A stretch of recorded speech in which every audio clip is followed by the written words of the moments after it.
அஸ்ஸலாமு அலைக்கும் வரஹமத்துல்லாஹி வபரகாத்தஹு.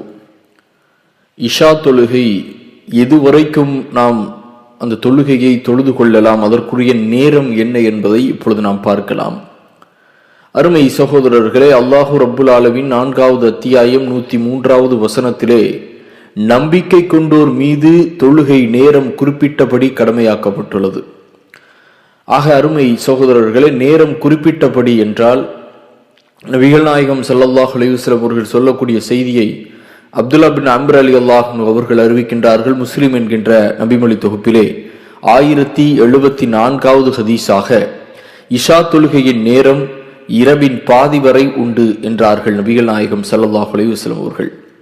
ஆக அருமை சகோதரர்களே, இஷாவினுடைய தொழுகை இரவினுடைய பாதி வரை என்றால், உதாரணத்திற்கு இப்போது சுபஹுடைய தொழுகை 5 மணிக்கு துவங்குகின்றது என்றால், நாம் கிட்டத்தட்ட இஷாவினுடைய நேரம் 11:30 மணி அளவில் வரைக்கும் நாம் தொழுது கொள்ளலாம்.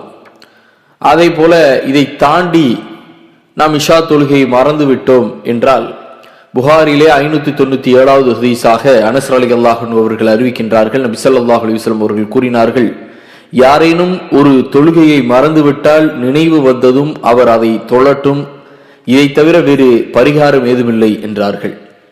ஆக அருமை சகோதரர்களே, நாம் சில நேரங்களே மறதியாகவோ அல்லது திடீரென்று நாம் சீக்கிரமாக தூங்கிவிட்டால் எழுந்ததும் ஞாபகம் வந்தவுடன் நாம் அந்த தொழுகையை தொழுது கொள்ளலாம், அது அதற்கான பரிகாரம். ஆனால் இஷாவினுடைய நேரம் என்பது 11:30 மணி வரைக்கும் தான் என்பதையும், அதை தாண்டி நாம் மறந்தோ அல்லது தூங்கியோ விட்டால் எழுந்தவுடன் தொழுது கொள்ளலாம். ஆகவே அருமை சகோதரர்களே, சில நேரங்களிலே நாம் பேசிக்கொண்டே இருப்போம், இஷாவினுடைய நேரம் நமக்கு முடியக்கூடியது என்றால் 11:30க்குள் முடிந்து கொள்ள வேண்டும், சீக்கிரம் தூங்கிவிட்டோம் என்றால் நாம் எழுந்ததுக்கு அப்புறமாக, அது திடீரென்று 3 மணிக்கு நாம் எழுந்தாலும் உடனடியாக நாம் இஷாவினுடைய தொழுகையை தொழுதுவிட்டு பிறகு அடுத்தடுத்த தொழுகையை தொழுது கொள்ளலாம். இது என்றாவது ஒரு நாள் தூங்கிவிட்டாலோ மறதி ஏற்பட்டாலோ. ஆனால் தூங்காமல் மறதியும் இல்லாமல் நாம் இஷாவை கொஞ்சம் பிற்படுத்தி தொழுவோம் என்றால் 11:30க்குள் தொழுது கொள்ள வேண்டும்.